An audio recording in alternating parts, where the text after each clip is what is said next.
Welcome back, everybody. This will be the last of our section 2.2 notes, and today we're going to talk about maximum and minimum values. We've been talking for the last two sections now about our quadratic parent function, x squared, their transformations, different ways that we can see the equation, vertex form, standard form, and the transformations of them. Now we're going to talk about maximum and minimum values. So a minimum value is the lowest point or point on the parabola. When our parabola has not been reflected, our vertex is down here, and that's the lowest point. This is a minimum. There will be a minimum when a is greater than 0.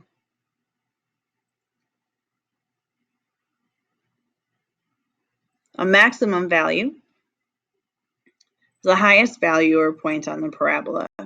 So if we have reflected our parabola and our vertex is up here at the top, that's the highest point. This will happen when your a value is less than 0. Let's try a couple. So we have our first equation.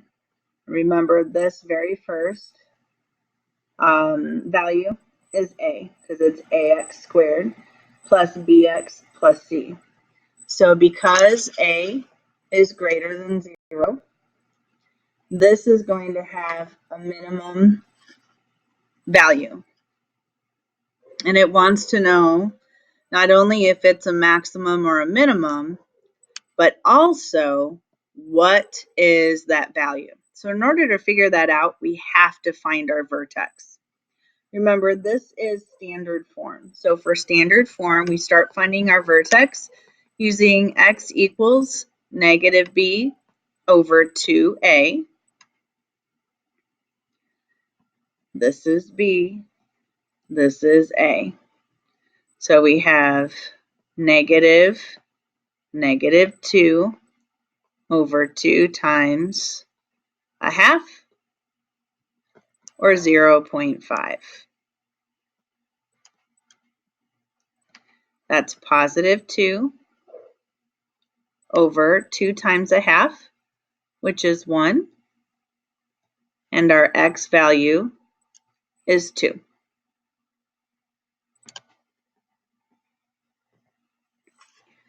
Now, to find our y value, remember we have to plug in that x value for both x's in our equation and do the math to find y. So that's going to be 0.5 times 2 squared minus 2 times 2 minus 1. So we end up with 2 minus 4 minus 1, which gives us a y value of negative 3. So our quadratic parabola has a minimum value at negative 3. The minimum value is negative 3.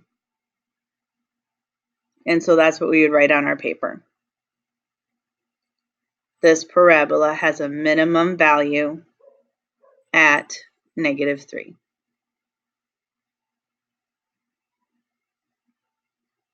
Or which is negative 3.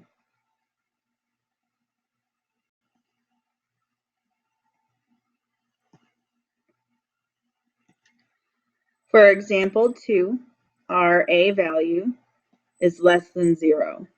That means this is going to be a maximum point. And again, in order to find that maximum point, we start with negative b over 2a. 8 is b, negative 2 is a. So we have negative 8 over 2 times negative 2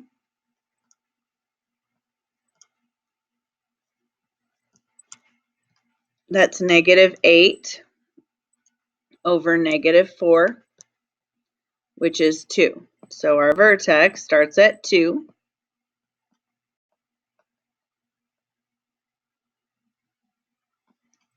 And then we plug that in to our original formula. We have -2 times 2 squared plus 8 times 2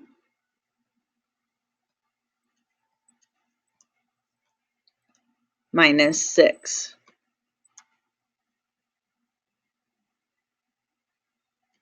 This gives us -8 plus 16 minus 6. And our y value then is 2. So our vertex is at 2, 2. So we have a maximum value when x is equal to 2 at 2. So our maximum value is 2 because that's what our y value is.